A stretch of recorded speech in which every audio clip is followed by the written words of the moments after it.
She went to hide in tears in a bathroom and ended up locked up with her millionaire boss. Before we explore all the details of this incredible story, tell us where you're following us from and the time. Subscribe to the channel so you don't miss a thing, and let's embark on this journey together.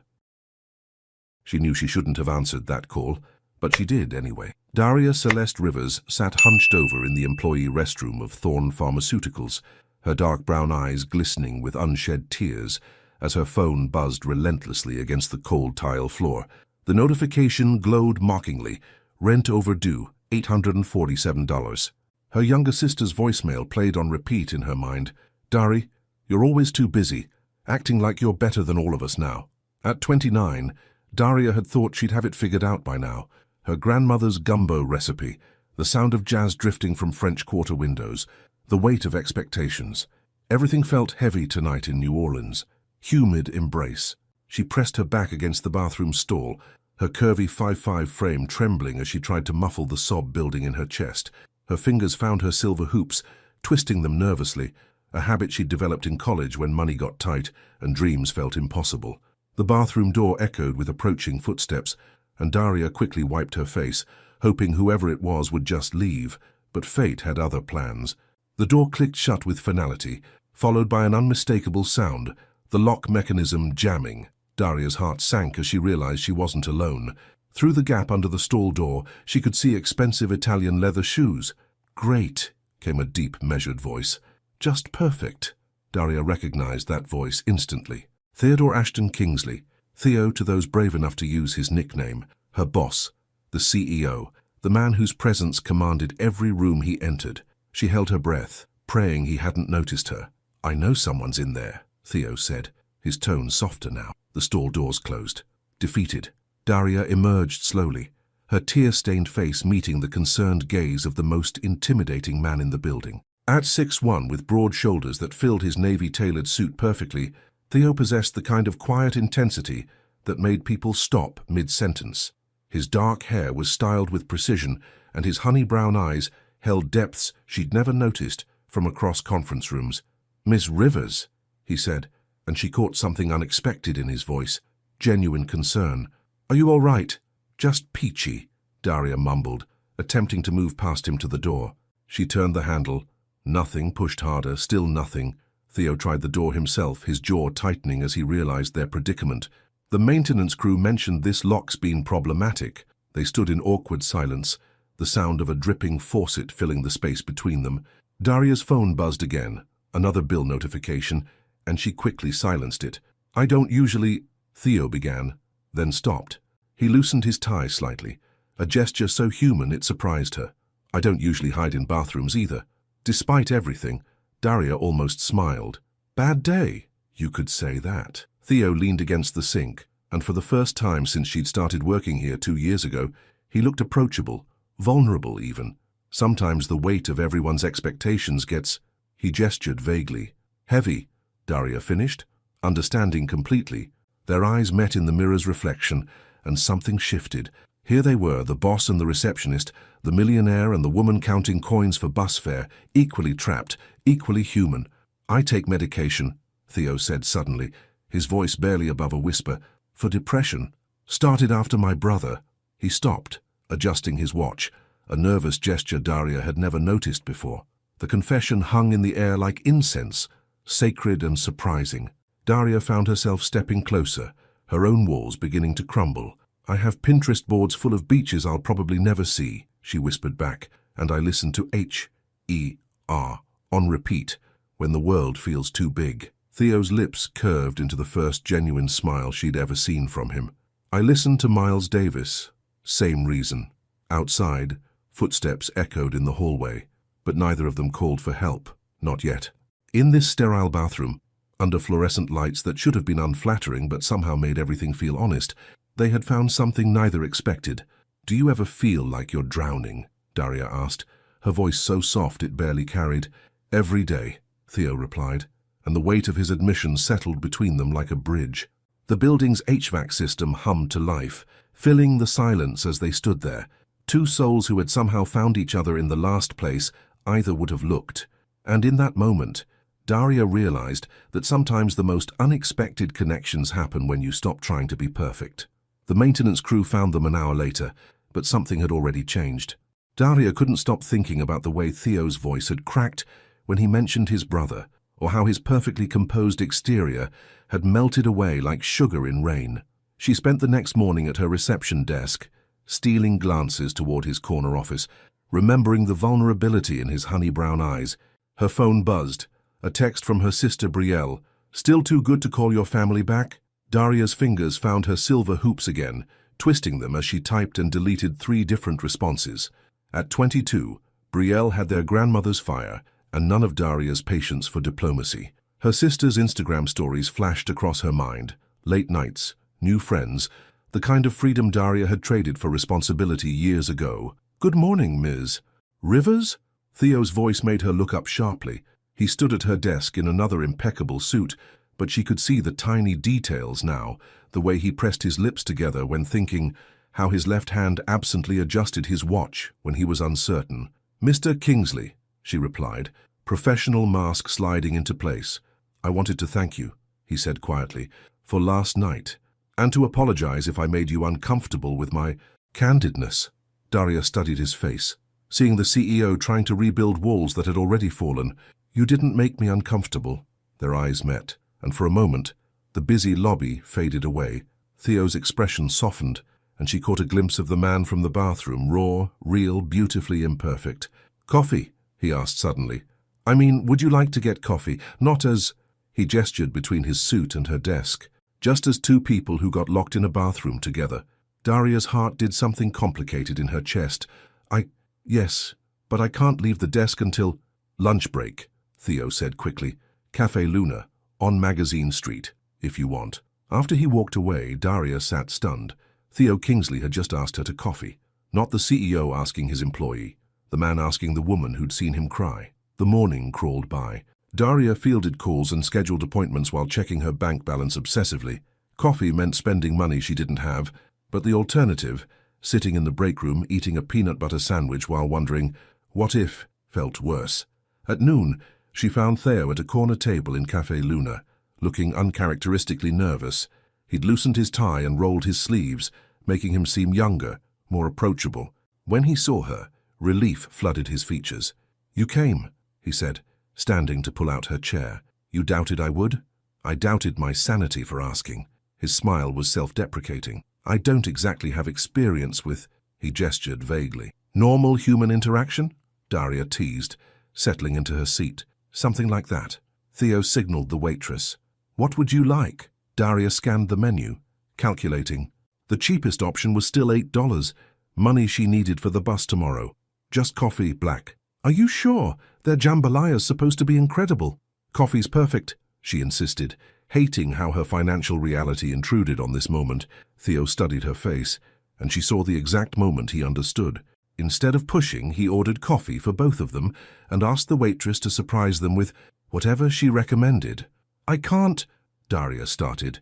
"It's my suggestion," Theo said gently. "My treat." They sat in awkward silence until their drinks arrived, followed by beignets neither had ordered, but both were grateful for. Daria bit into the powdered sugar heaven and couldn't suppress a small moan of appreciation. "Good?" Theo asked, and there was something almost tender in his voice. "Amazing. I haven't had beignets since—" She paused, remembering. "Since I was a kid. My grandmother used to take me and Brielle to Café du Monde every Sunday after church." "Tell me about her, your grandmother." And suddenly Daria was talking about Sunday gumbo dinners, about learning to braid hair on the front porch, about the woman who taught her that dignity wasn't about what you owned, but how you carried yourself. Theo listened with an intensity that made her feel heard, really heard, for the first time in years.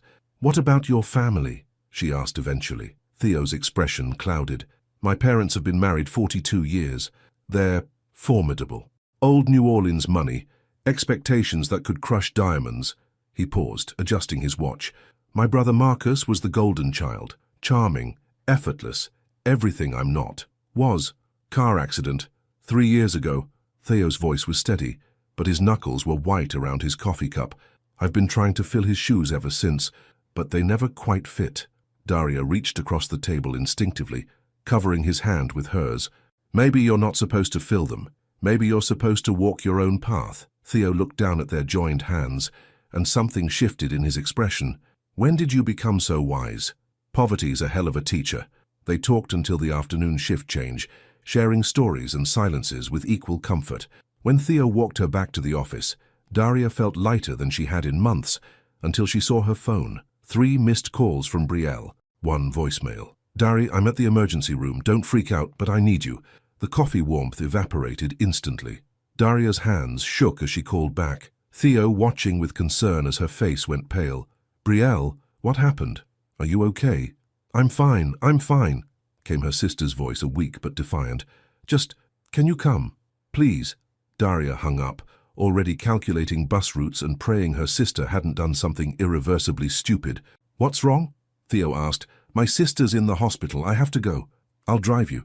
You don't have to. Daria. The sound of her first name in his voice stopped her cold. Let me help. And as they rushed toward his car, a sleek sedan that probably cost more than she made in 2 years, Daria realized that letting people help wasn't always about weakness. Sometimes it was about trust. Sorisiva Kalfium, the emergency room smelled like disinfectant and desperation, familiar scents that reminded Daria of too many childhood visits. She found Brielle in bed 7, looking smaller than her 22 years, her usually vibrant braids hanging limp around her shoulders, dark circles shadowed her eyes, and her left wrist was wrapped in a splint. Don't say it, Brielle said, before Daria could speak. Say what? That I'm irresponsible. That I should have called sooner. That you're disappointed. Brielle's voice cracked on the last word. Daria sank into the plastic chair beside the bed, exhaustion hitting her like a wave. What happened, Brie? Stupid bike accident. Trying to impress some guy. Brielle's laugh was bitter. Broke my wrist, bruised my ribs, and my pride's somewhere in the gutter on Bourbon Street. Are you... The doctors want to keep me overnight for observation. Something about potential concussion. Brielle finally looked at her sister. I know you don't have the money for this.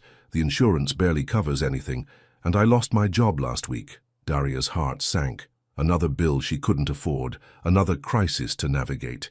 She twisted her silver hoops, mind racing through impossible calculations. A soft knock interrupted her spiraling thoughts. Theo stood in the doorway, looking uncomfortable but determined, holding 2 cups of coffee and a bag from the hospital cafeteria. I thought you might need... He trailed off, taking in Brielle's suspicious stare. Who's this? Brielle asked, her voice sharp with protective instinct. This is Theo, Daria said carefully. My boss. Your boss brought you coffee at the hospital? Brielle's eyebrows shot up. Damn, Daria, what kind of job you got? Brielle, Daria warned, embarrassment heating her cheeks. Theo stepped forward, extending his hand. Theodore Kingsley, and you must be the sister who keeps Daria on her toes. Despite herself, Brielle smiled. Brielle Rivers. And yeah, somebody's got to keep her from being too perfect all the time. I can see the family resemblance, Theo said, settling into another chair. Same stubborn chin. Hey, both sisters protested simultaneously, then looked at each other and laughed. The first genuine moment they'd shared in months. The next few hours passed in a strange bubble. Theo proved surprisingly good at hospital small talk, making Brielle laugh with stories about his own emergency room visits, a childhood broken arm from trying to climb the family's oak tree, stitches from a teenage surfing accident in California. Can you surf? Brielle asked, clearly intrigued. Used to, haven't been on a board in years. Theo's expression grew wistful. My brother and I used to drive out to the Gulf every weekend, convinced we were going to be professional surfers. What stopped you? Life, expectations, the family business. He shrugged. Sometimes you wake up one day and realize you're living someone else's dream. Daria watched this exchange with growing amazement. Theo was being normal, talking to her sister like they were old friends, making her laugh when she should have been in pain. When was the last time someone had shown up for her family like this? Around midnight, a doctor finally appeared with discharge papers. Brielle would be fine. Minor concussion, sprained wrist, bruised ego. But the bill made Daria's stomach drop.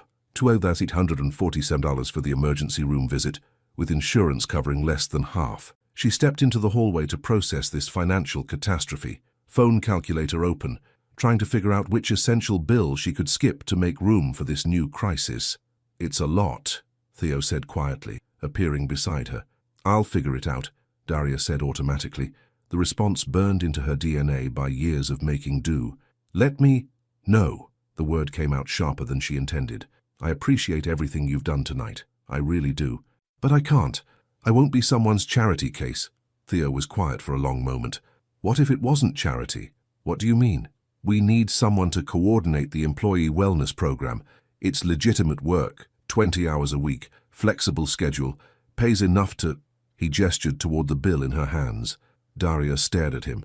You're making up a job for me. I'm offering you an opportunity. There's a difference. Is there? Before Theo could answer, Brielle appeared in the doorway, hospital gown replaced by her street clothes, ripped jeans, oversized sweatshirt, sneakers that had seen better days. Ready to go? She asked, then caught the tension between them. Did I interrupt something? No, Daria said quickly. We're done here. The ride home was quiet, Brielle dozing against the window while Daria stared out at the city lights. Theo didn't push, didn't try to convince her, just drove through the New Orleans night with jazz playing softly on the radio. When they reached Daria's apartment building, a converted shotgun house in a neighborhood gentrification hadn't quite reached, Theo helped Brielle up the narrow stairs while Daria fumbled with her keys. Thank you, Daria said at the door, meaning it. For everything tonight. It's what friends do, Theo replied, and the word friends hung between them like a question neither was ready to answer. After he left, Daria helped Brielle settle on the couch, bringing her pain medication and an ice pack for her wrist. He likes you, Brielle said out of nowhere. He's my boss. That's not what I said. Brielle studied her sister's face. And you like him too. It's complicated. The best things usually are. Brielle adjusted the ice pack. He seems different from what I expected. Different how? I don't know. Real, I guess. Rich guys are usually all flash and no substance, but he sat in a hospital for 4 hours just because you needed him to. Daria thought about that as she finally fell into bed at 2 a.m. Theo hadn't tried to fix everything with money, though he'd offered. He'd simply shown up, stayed present, made her sister laugh when she needed it most.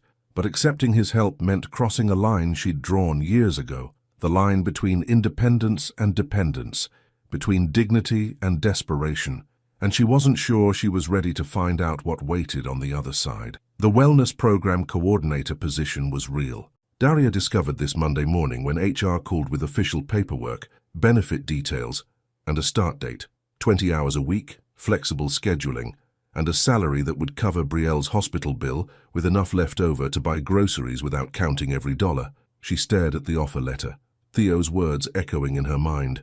It's what friends do. Friends. The word felt dangerous, loaded with possibilities she wasn't sure she could afford, emotionally or otherwise. At lunch, she found herself at Café Luna again, this time alone with her thoughts and a coffee she could actually afford. Her phone buzzed with a text from Brielle. Physical therapy sucked, but the therapist was cute. How's the mysterious job offer? Before she could respond, a familiar voice interrupted her thoughts. Mind if I sit? Theo stood beside her table, looking less polished than usual. His tie was loosened, hair slightly mussed, and there were shadows under his eyes that makeup couldn't hide. Bad morning? Daria asked, as he settled across from her. Board meeting. They're pushing for expansion into Southeast Asia, and he rubbed his temples. I'm not sure I'm the right person to lead it. Why not? Because every time I look at those projections, all I can think about is how Marcus would have handled it. He was the one who was good with people, who could walk into a room and make everyone believe in the impossible. Daria watched him adjust his watch, that nervous habit she was beginning to recognize, and felt something shift inside her chest. Maybe that's your problem, she said quietly. What do you mean? You're trying to be Marcus instead of being Theo. She leaned forward. What would you do differently if you weren't worried about living up to someone else's legacy? Theo was quiet for a long moment, staring into his coffee.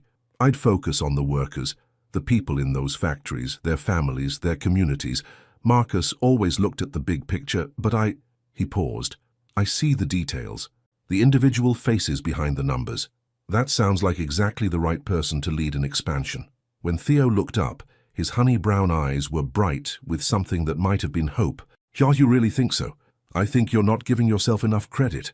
They sat in comfortable silence, and Daria found herself studying his face, the strong jaw softened by uncertainty, the way his mouth curved when he was thinking, the laugh lines that suggested he hadn't always been this serious. About the job offer, she said finally. Theo's expression became carefully neutral. You don't have to. I want to accept it. But I need you to understand something. She twisted her silver hoops, gathering courage. I can't be your project, your good deed, your way of feeling better about having money when I don't. That's not... Let me finish. Daria's voice was steady but firm. If we're going to do this, work together, be friends, come whatever this is, it has to be real, equal, not you rescuing me and me being grateful. Theo nodded slowly. What would equal look like? Honest. No more job offers when I'm in crisis. No paying for things without asking. And if you're having a bad day, you tell me instead of pretending everything's perfect. Deal, Theo said immediately. But I have conditions too, such as, if you need help, real help, not just money, you ask for it. And you stop twisting your earrings every time you're stressed, because it makes me want to fix whatever's wrong. And apparently I'm not allowed to do that anymore. Despite herself, Daria smiled. You notice that?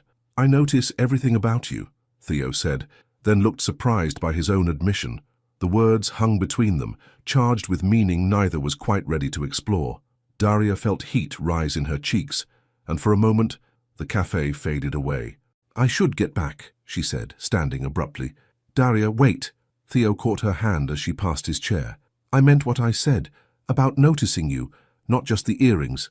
She looked down at their joined hands, his pale and soft from a life of ease, hers darker and calloused from years of making do. The contrast should have emphasized their differences, but instead, it felt like they fit together. This is dangerous, she whispered. I know. We work together. You're my boss. I know that too. And I can't afford to lose my job over whatever this is. Theo's thumb brushed across her knuckles, gentle and sure.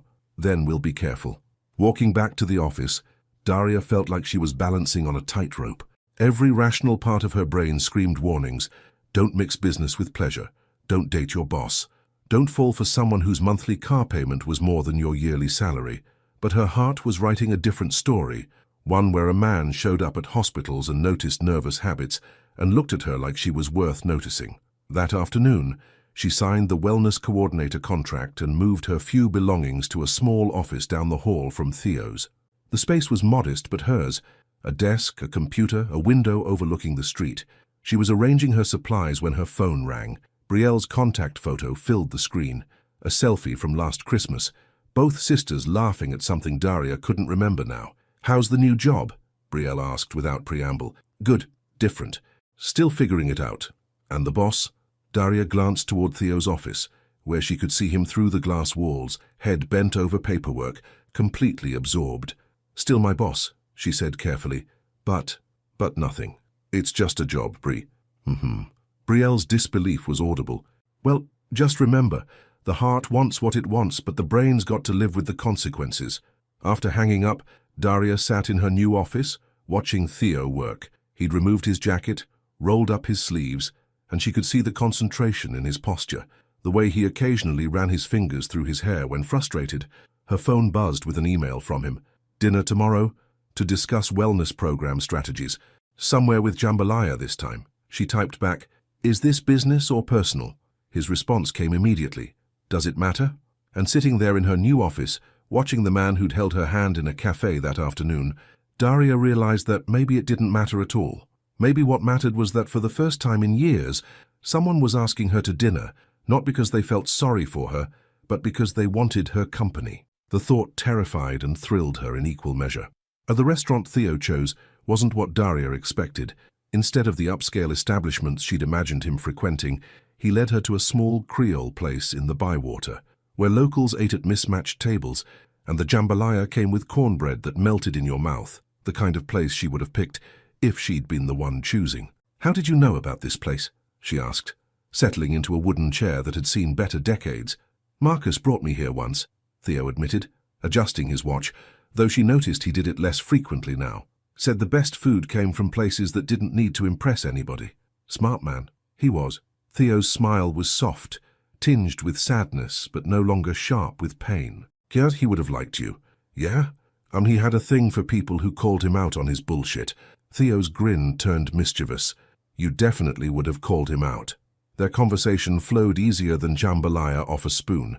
Daria found herself laughing at Theo's stories about board meetings gone wrong, while he listened intently as she described her plans for the wellness program, mental health workshops, stress management seminars, resources for employees struggling with financial anxiety. "You really think people will come," Theo asked, "to talk about mental health at work? If you create a safe space, they will. Most people are drowning in silence, pretending everything's fine when it's not." She paused, remembering their bathroom conversation. "Sometimes all it takes is one person being honest first." Theo's honey-brown eyes held hers across the table. "Is that what we're doing, being honest?" The question carried weight beyond its words. Daria felt her pulse quicken, aware they were approaching something that couldn't be taken back. "I don't know," she said quietly. "Thaisa, what would honest look like?" "Honest would be me admitting that I haven't stopped thinking about you since that night we got locked up together, that I've been looking forward to this dinner all week, and not because I care about wellness program strategies." Daria's breath caught. "Theo, honest would be telling you that when you smile, really smile, not the polite one you use at work, it makes me forget about board meetings and profit margins and all the reasons I'm supposed to be miserable. We can't what? Can't admit there's something here."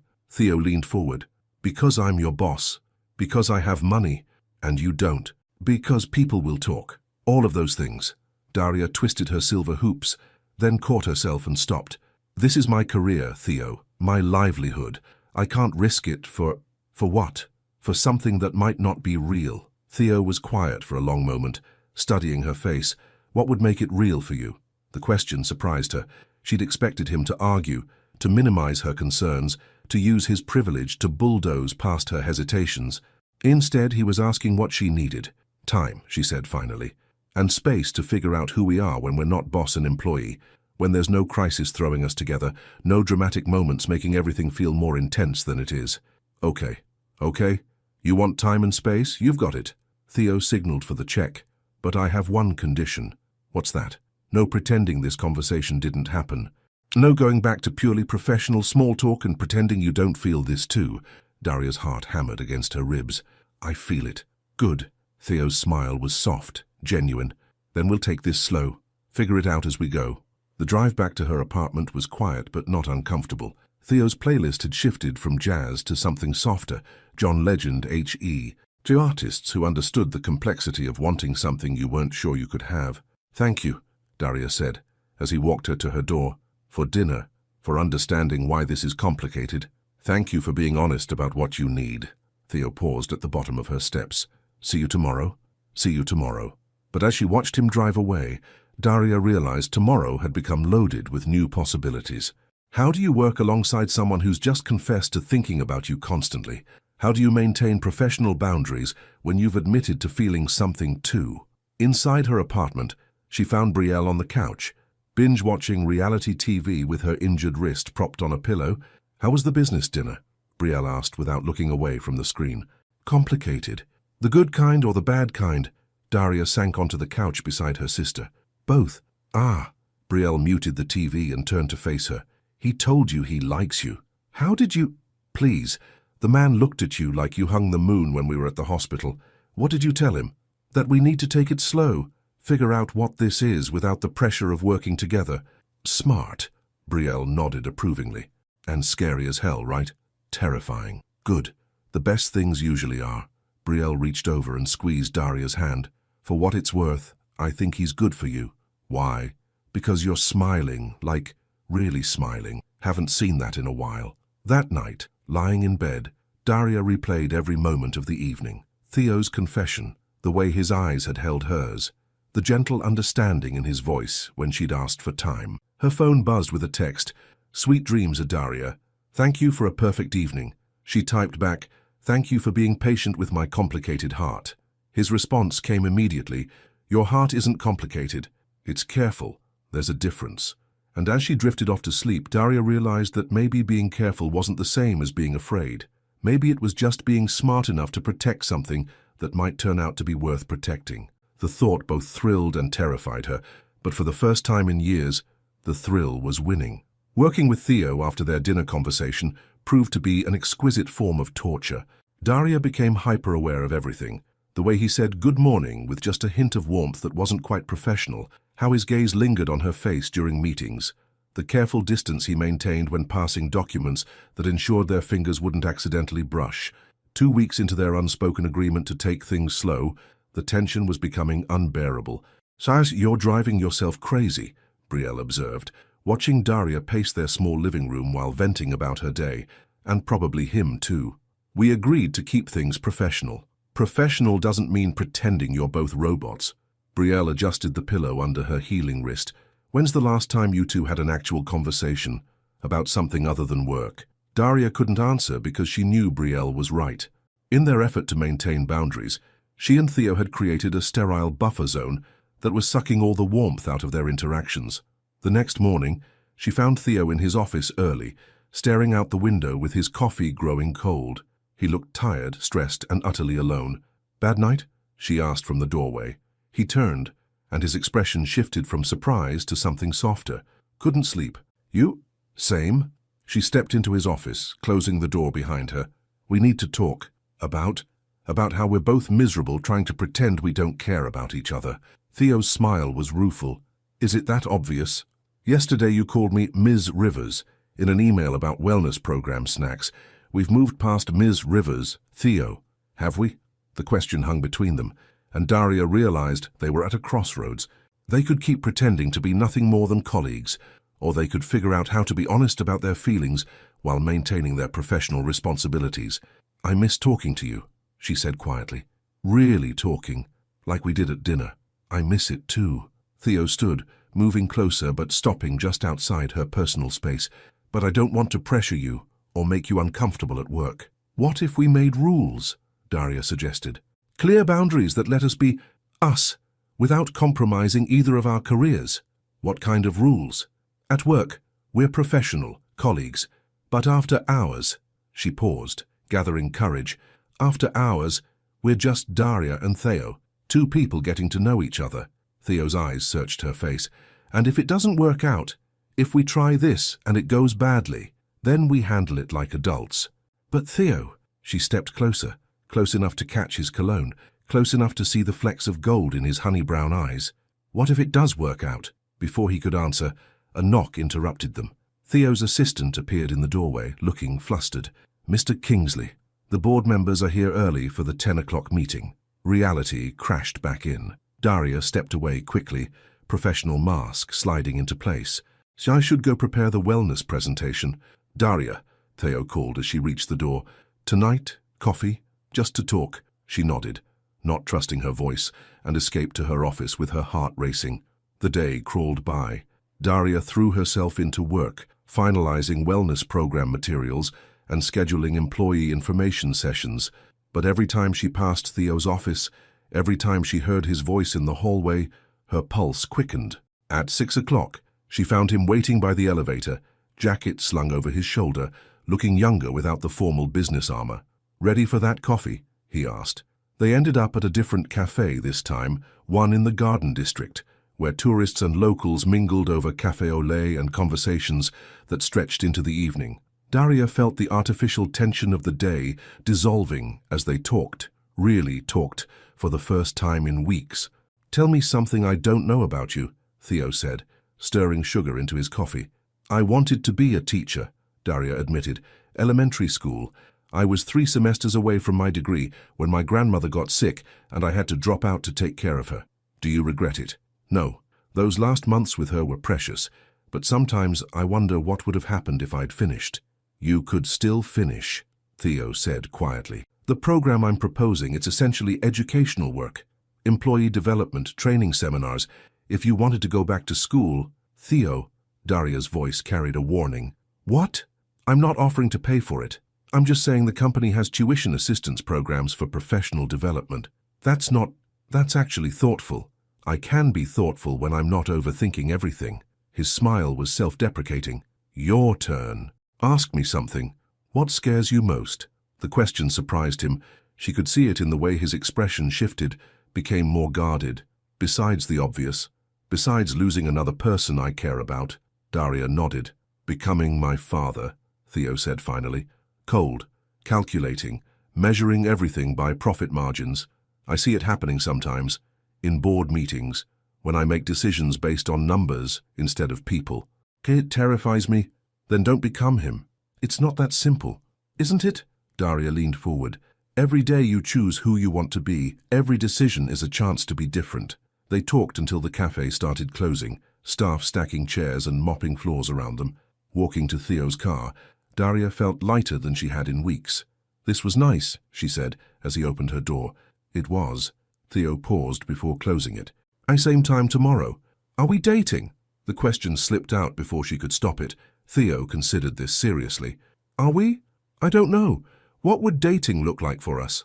Honest conversations, shared meals, getting to know each other without the pressure of figuring out our entire future. He smiled, taking it slow, like you said. Okay, let's date. Carefully, thoughtfully. But let's see where this goes. Theo's smile could have powered half of New Orleans. I'd like that very much. The drive to her apartment was filled with comfortable silence and the kind of nervous energy that comes with new beginnings. When he walked her to her door, they both hesitated on the steps. So, Daria said, do we shake hands? Hug? What's the protocol for the end of a first official date?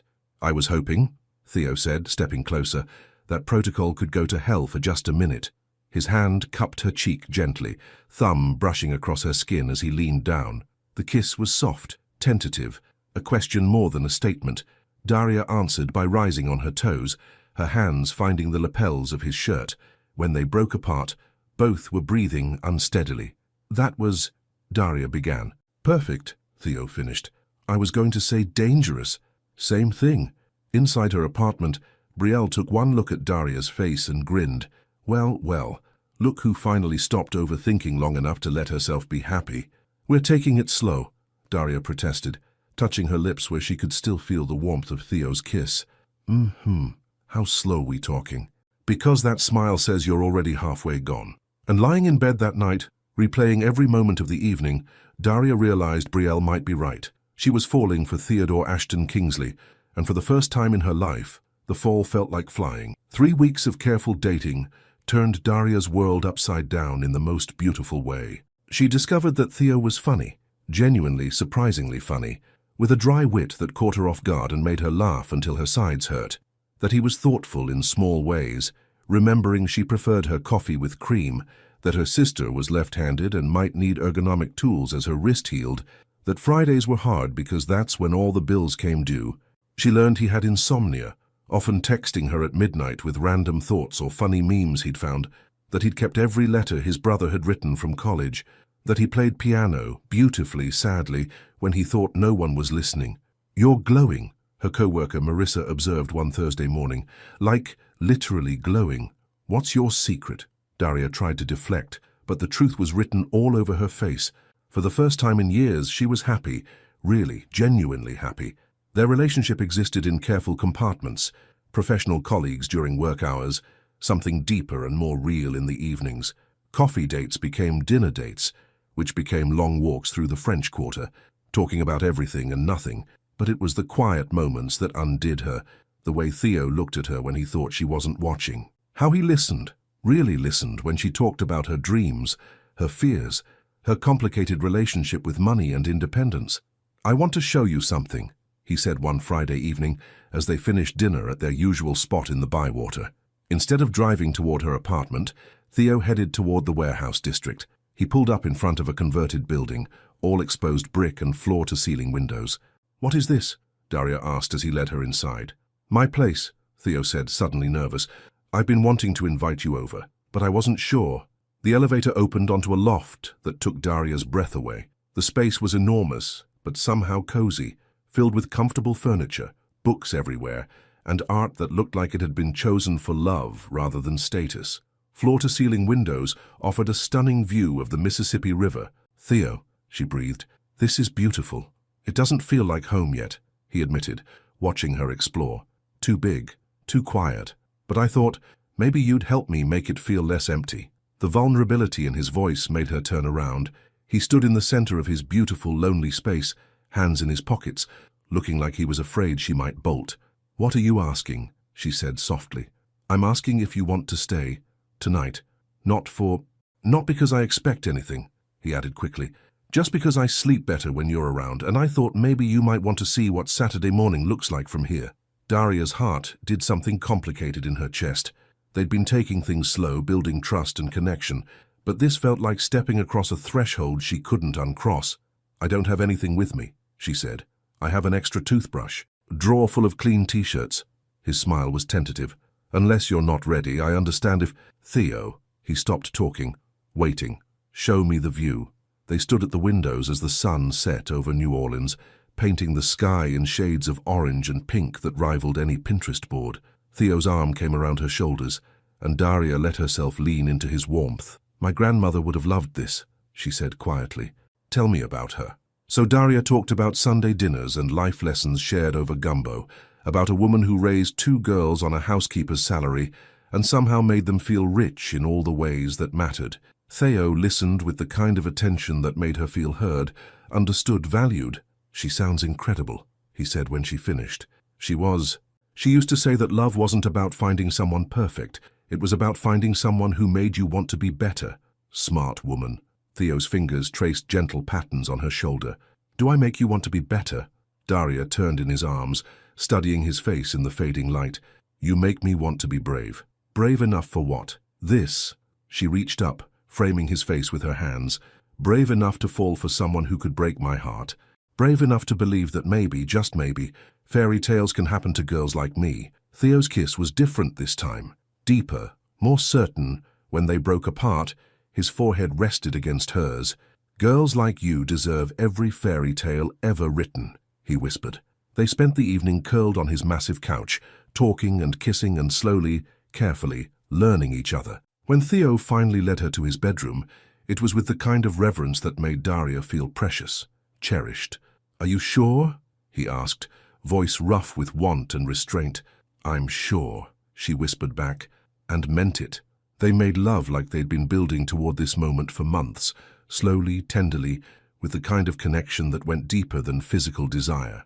Afterward, Daria lay in Theo's arms, listening to his heartbeat, feeling like she'd found something she didn't even know she'd been looking for. "What are you thinking?" Theo asked, fingers threading through her hair. "That I'm in trouble. Good trouble or bad trouble? The kind where there's no going back." She tilted her head to look at him. "I'm falling in love with you, Theodore Ashton Kingsley." His sharp intake of breath told her everything she needed to know before he spoke. "I fell for you the night we got locked in that bathroom," he said. "Everything since then has just been me trying to catch up to my heart." Saturday morning from Theo's loft was everything he'd promised.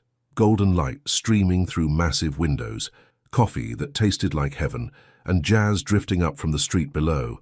Daria wore one of his t-shirts and nothing else, and felt more beautiful than she had in her entire life. "I have to tell you something," Theo said, as they lingered over breakfast. Daria's stomach clenched. "What?" "My parents want to meet you." "What?" The fork slipped from her fingers. "How do they even know about me?" "Because I told them." Theo reached across the table, covering her hand with his. "Because I'm tired of keeping the best thing in my life a secret." "Theo, I can't." Daria gestured at herself, at his apartment, at the vast differences between their worlds.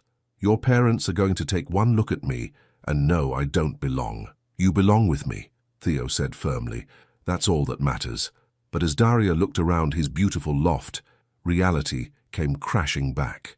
Meeting his parents meant stepping fully into his world, with all the judgment and scrutiny that came with it, and she wasn't sure she was ready for that level of exposure. Not yet. Meeting the Kingsley family felt like preparing for battle. Daria stood in front of her tiny closet the following Friday, every outfit looking wrong for dinner at the commander's palace with New Orleans royalty. Too casual, too cheap, too obviously borrowed from Brielle's wardrobe. "You're spiraling," Brielle observed from the bed, watching her sister's fashion crisis unfold. "I'm being realistic." Daria held up a black dress that had seen better days. "These people probably spend more on wine than I make in a month. So they're going to take one look at me and wonder what their son sees in the help." Brielle sat up, her expression serious. "Listen to me, Dari. Theo chose you, not some debutante with a trust fund, not some society princess with the right last name. You, the woman who makes him laugh, who challenges him, who makes him want to be better. But what if nothing?" Brielle stood, moving to the closet. "You're Daria Rivers. You're brilliant, kind, funny, and you've worked for everything you have. If his parents can't see that, it's their loss." An hour later, Daria stood outside Commander's palace in the navy dress she'd finally settled on. Simple, elegant, borrowed from a co-worker who was roughly her size. Theo waited by the entrance, devastatingly handsome in a charcoal suit that probably cost more than her monthly rent. "You look beautiful," he said, taking her hand. "I look terrified." "That too." His smile was gentle. "Sure they're going to love you." "How can you be so sure?" "Because I love you." The words hung between them, finally spoken in daylight, without the cover of passion or darkness. Daria's heart stopped, then started again at double time. "Theo, I know it's fast. I know we said we'd take things slow, but I can't pretend anymore that what I feel for you is anything less than complete, terrifying, life-changing love." Before she could respond, the restaurant door opened and a couple emerged who could only be Theo's parents.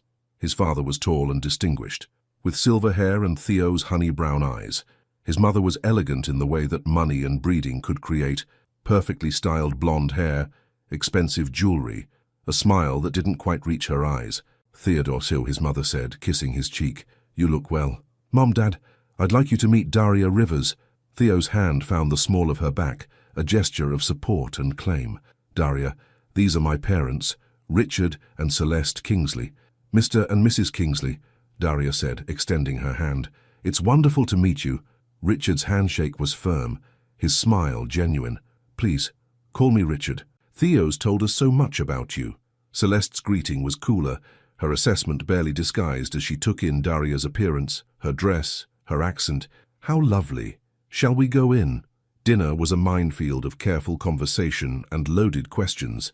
Richard proved to be warm and engaging, asking about Daria's work with genuine interest. Celeste was more subtle, her inquiries seeming innocent, while clearly designed to establish social positioning. "Where did you attend university, dear?" Celeste asked over the soup course. "I didn't finish," Daria replied honestly. "Family circumstances required me to leave school." "Oh, how unfortunate. What field were you studying?" "Education. I wanted to teach elementary school." "How noble." The word carried just enough condescension to sting. "And your family? Are they from New Orleans?" "Born and raised. My grandmother worked for the Belmont family for 30 years. Daria watched understanding dawn in Celeste's eyes, the recognition that Daria came from the serving class, not the served. The woman's smile became even more artificial. "I see. How interesting." Under the table, Theo's hand found Daria's, squeezing gently, but she could feel him tensing beside her, recognizing his mother's tone. "Daria's wellness program at the company has been revolutionary," Theo interjected. "Employee satisfaction is up 20%, and we've seen a significant decrease in sick days and turnover." "Wonderful," Richard said enthusiastically. "It's about time someone focused on the human element of business." "Indeed," Celeste agreed, though her expression suggested she found such concerns beneath notice. "And tell me, Daria, what are your intentions regarding my son?" The question landed like a slap. The entire table went silent, other diners, conversations filling the void. "Mom," Theo warned, his voice low and dangerous. "It's a fair question, Theodore. You've never brought a woman to meet us before." Daria felt every eye in the restaurant on their table, or maybe that was just her paranoia. Either way, she was drowning in the weight of expectation and judgment. "I care about your son very much," she said carefully, "but I think intentions are something Theo and I should discuss privately." "Of course, dear. I just want to ensure you understand that Theodore has responsibilities to the family, to the business, certain expectations that come with his position." The message was clear. "Know your place." "I understand completely," Daria replied, her voice steady despite the storm building in her chest. "Excuse me for a moment." She escaped to the ladies' room, gripping the marble sink as she fought to control her breathing. This had been a mistake. She didn't belong in this world of subtle cruelties and polite warfare. The door opened behind her, and Celeste Kingsley entered like a queen surveying her domain. "You seem like a lovely girl," she said, touching up her lipstick in the mirror. "But surely you can see this infatuation of Theodore's is impractical." "Impractical. He's heir to a fortune, dear. The family name carries obligations, social responsibilities. He needs someone who can navigate those waters, support his position in society." "Someone like you?" Celeste's smile was sharp. "Someone of appropriate background and breeding, yes." Daria turned to face her fully. "With respect, Mrs. Kingsley, I think Theo is capable of making his own decisions about who he wants in his life. Perhaps. But ask yourself this. Do you really want to be the woman who holds him back? Who reminds everyone that he chose emotion over wisdom? The words hit their target perfectly, feeding every insecurity Daria had tried to suppress. She left the restroom feeling smaller, diminished, acutely aware of every difference between herself and the woman who'd raised the man she loved. When she returned to the table, Theo took one look at her face and stood. "We need to go," he announced. "But we haven't had dessert," Richard protested. "We're done here." Theo's voice brooked no argument. He helped Daria from her chair, his touch gentle despite the anger radiating from his frame. In the car, they sat in silence as Theo gripped the steering wheel, knuckles white with tension. "What did she say to you?" he asked finally. "It doesn't matter." "It matters to me." Daria stared out the window at the passing lights of New Orleans, each one blurring as tears she wouldn't let fall gathered in her eyes. "She's not wrong," she whispered. "What? Your mother? She's not wrong about us being impractical, about me not belonging in your world." Theo pulled over so quickly the car lurched. "Don't you dare let her poison what we have." "She didn't poison anything. She just made me see clearly." Daria finally looked at him, and the pain in his face nearly broke her resolve. "I love you. God help me. I love you so much it scares me, but love doesn't change reality." "What reality?" "That I'll always be the woman who doesn't fit, the one people whisper about, wondering what you see in me, the one who holds you back from the life your family expects." "Fuck what my family expects." "You can say that now, but what about in 5 years? 10? When you've missed opportunities because your wife isn't the right kind of asset?" Theo's hands cupped her face, forcing her to meet his eyes. "You are not holding me back. You're the only thing that makes me want to move forward." And Daria believed him. In that moment, in that car, with his hands on her face and love shining in his eyes, she believed him completely. But belief and reality weren't always the same thing. The fight started small and escalated like a summer storm. 3 days after the disaster dinner with his parents, Theo appeared at Daria's apartment with flowers and an apology for his mother's behavior. But the damage was done. Celeste's words had taken root, growing stronger with each passing hour. "You've been different since Friday," Theo said, settling on her worn couch while Brielle pointedly disappeared into her bedroom. "Distant. I've been thinking about—" Daria gestured around her tiny apartment, the peeling paint, the mismatched furniture, the stack of bills on her kitchen counter that never seemed to shrink. "About this. About us. About whether we're being naive thinking this can work. We are making it work. Are we? Or are we just playing house until reality catches up?" Theo's expression darkened.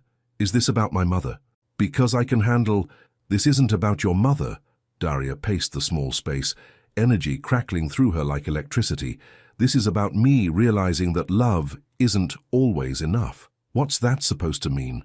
"It means that no matter how much we care about each other, I'm still going to be the woman who needs to check her bank balance before ordering an appetizer. You're still going to be the man whose monthly car payment is more than I make in 6 months. Since when does money matter to you?" "Since always." The words exploded out of her. "Since I was 8 years old, and my grandmother cried because she couldn't afford my school supplies. Since I was 16 and wore the same 3 outfits to school while other kids got new clothes every season. Since I was 22 and had to choose between my education and keeping my family afloat." Theo was quiet, watching her with the kind of careful attention that usually made her feel heard. Tonight, it felt like dissection. "Money has always mattered, because not having it shapes every decision you make," she continued. "And you can't understand that because you've never lived it. So teach me. I can't teach you 29 years of experience in an evening, Theo." "Then what are you saying? That we should break up because we come from different backgrounds?" The question hung between them like a blade. Daria sank onto the couch beside him, suddenly exhausted. "I'm saying that maybe your mother is right. Maybe we're too different for this to work long term. My mother is a snob who judges people by their tax brackets." Theo's voice was sharp with anger. "I thought you were stronger than letting her opinions matter. This isn't about her opinions. This is about facing facts." "What facts?" "That you offered me a job because you felt sorry for me, that you pay for dinner because you know I can't afford to split the check, that everything about our relationship is colored by the financial imbalance between us." Theo stood abruptly, pacing to the window. "That's not true, isn't it? When was the last time I paid for anything? When was the last time you let me contribute equally to this relationship? I don't care about money. That's exactly the problem. Daria's voice cracked. You don't care about money because you've never not had it. You can afford to be generous because generosity doesn't cost you anything. So I'm supposed to apologize for having money? No, you're supposed to understand that having it makes you different from people who don't. They stared at each other across her small living room, the distance feeling like an ocean. In the silence, Daria could hear Brielle's TV through the thin walls, the couple upstairs arguing about groceries, the normal sounds of people living normal lives. What do you want from me? Theo asked finally. I want you to stop trying to fix my problems with your checkbook. I want to feel like an equal partner instead of a charity case. You're not, aren't I? Daria's smile was bitter.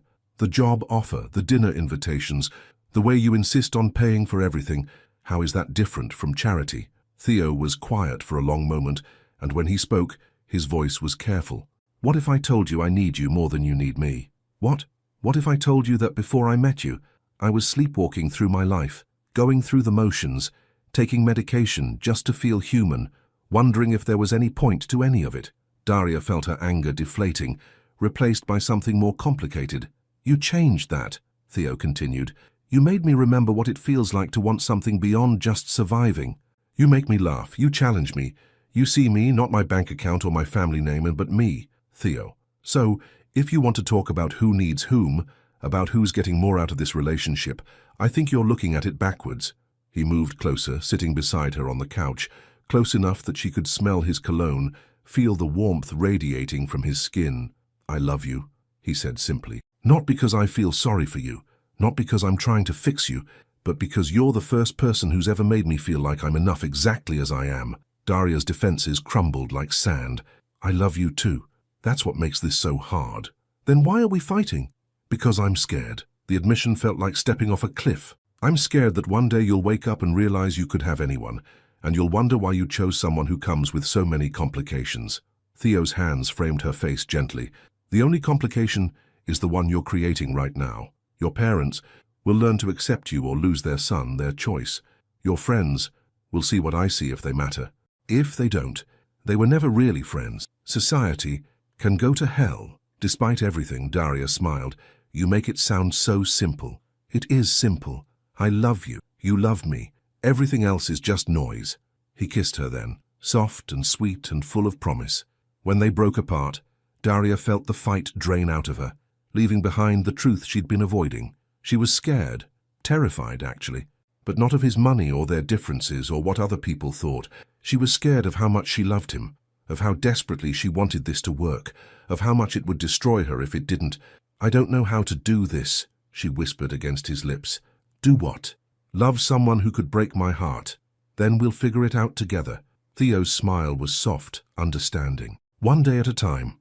But even as she melted into his arms, even as they found their way back to each other with kisses and whispered apologies, Daria couldn't shake the feeling that love alone might not be enough to bridge the gap between their worlds.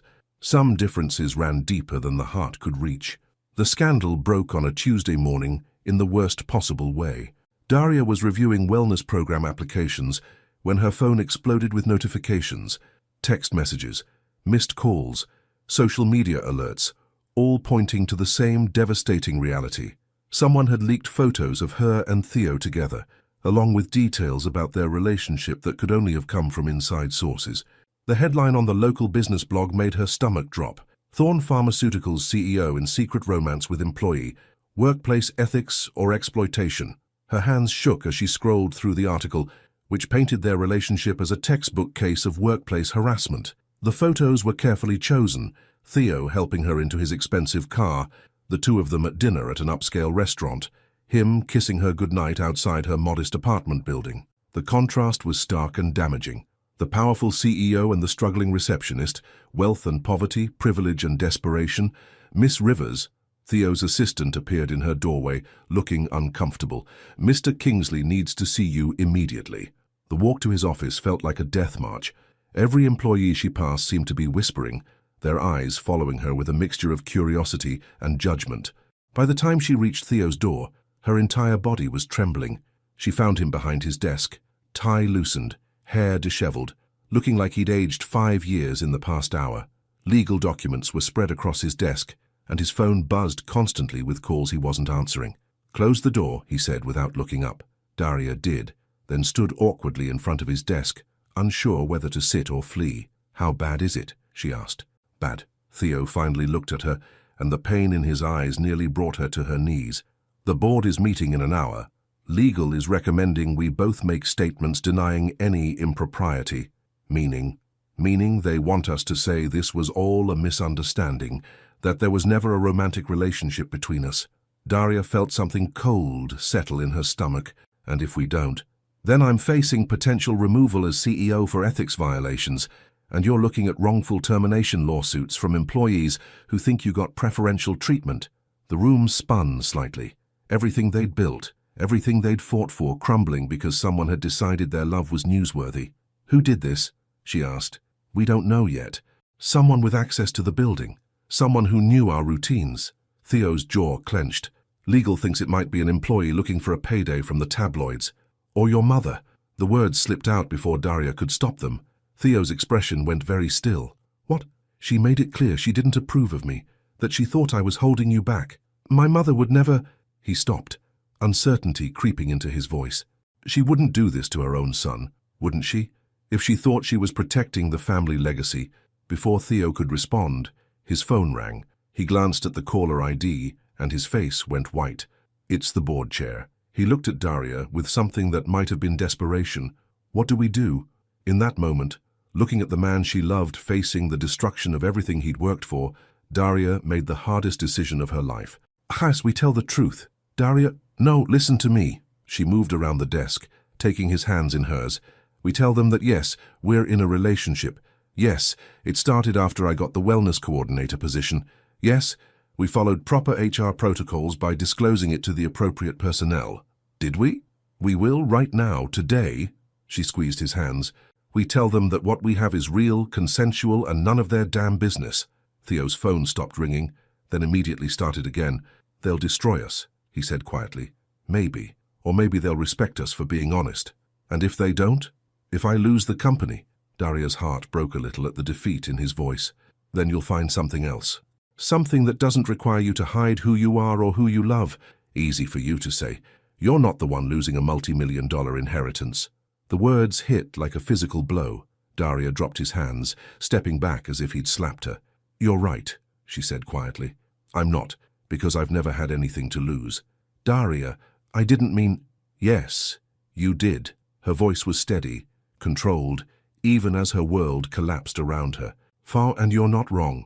This is your legacy, your family's company, your entire future.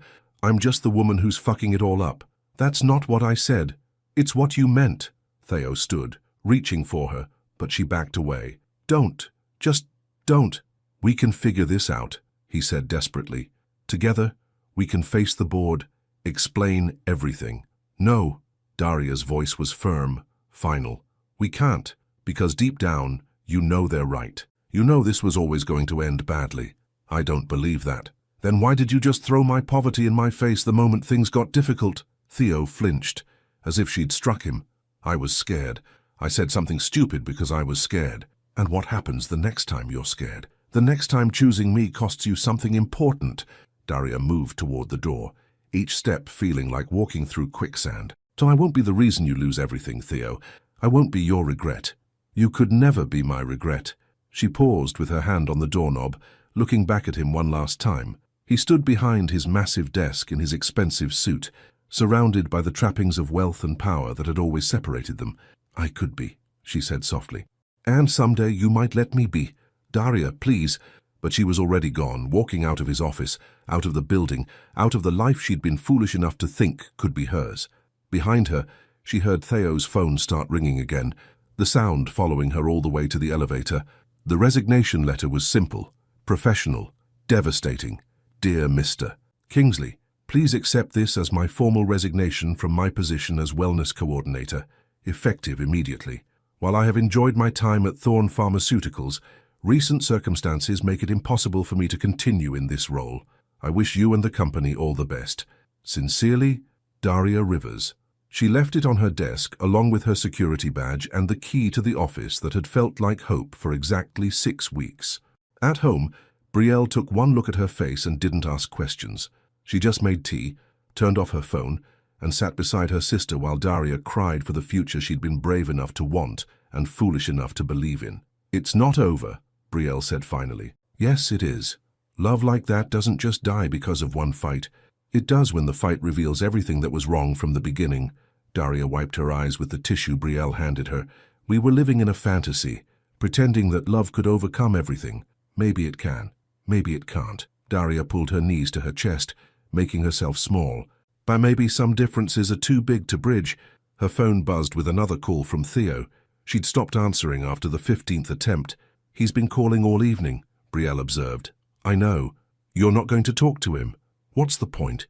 So he can tell me he's sorry, so we can pretend this was all a misunderstanding." Daria shook her head.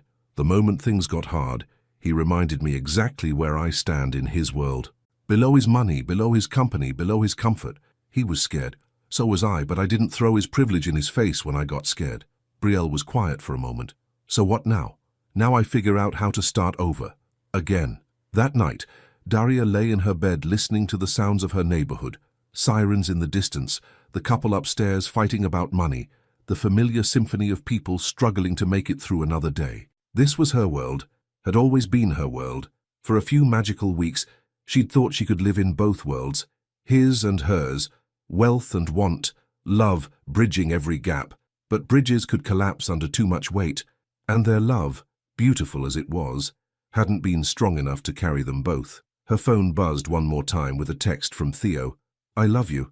That hasn't changed. Nothing else matters." But as Daria turned off her phone and pulled her grandmother's quilt up to her chin, she knew that sometimes love wasn't enough. Sometimes everything else mattered more. 6 months later, the coffee shop in the Marigny was exactly the kind of place Daria had always loved. Mismatched furniture, local art on the walls, and coffee strong enough to wake the dead. She sat at her usual table by the window, grading papers from her student teaching assignment at the local elementary school. Going back to school had been terrifying and expensive, and absolutely worth it. The tuition assistance program at her new job, a non-profit focused on educational equity, barely covered the costs, but she was making it work. She always made it work. "Ms. Rivers?" Daria looked up to find one of her students, 8-year-old Marcus, tugging on his grandmother's hand. "This is my teacher," he announced proudly. "She's the best teacher in the whole world." "Is that so?" The grandmother smiled warmly. "Well then, she must be very special." "She is. She reads us stories and helps with math, and she never gets mad when we ask too many questions." Daria felt her heart swell. This, teaching, shaping young minds, being part of something bigger than herself, this was what she was meant to do. "You better get home," she told Marcus. "And remember, practice those sight words we talked about." "I will." He waved enthusiastically as his grandmother led him away. Daria was packing up her papers when a familiar voice made her freeze. "He's right. You know, you are the best teacher in the world." She turned slowly, and there he was. Theodore Ashton Kingsley, standing in her coffee shop in jeans and a simple sweater, looking like he belonged in her world instead of the other way around. Theo. His name came out as barely a whisper. "May I sit?" She nodded, not trusting her voice. He looked good, healthier somehow, less burdened by the weight of expectations she remembered. "I heard you went back to school," he said, settling across from her. "Sean, I'm proud of you. How did you hear that?"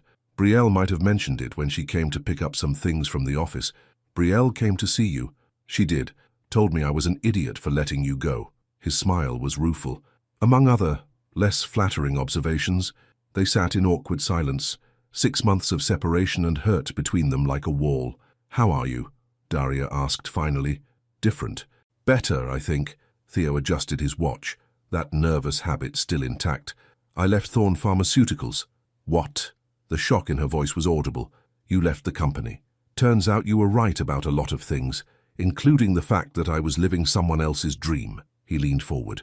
"I started my own foundation, educational initiatives, healthcare access for underserved communities, using the family money to actually help people instead of just accumulating more."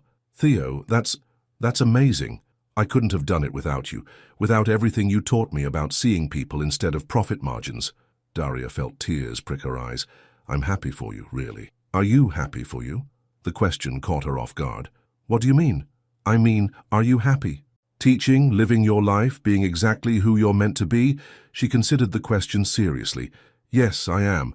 For the first time in my life, I'm doing something that matters to me, something that's mine. Good. His smile was genuine, warm. You deserve to be happy. So do you. They sat quietly, watching people come and go, the comfortable silence of two people who had loved each other well, even if they couldn't make it work. I need to tell you something, Theo said eventually. About that day when everything fell apart. Theo, please, let me say this. He took a deep breath. What I said about you not having anything to lose, it was cruel and wrong, and I've regretted it every day since. You were scared. People say things when they're scared. That's not an excuse.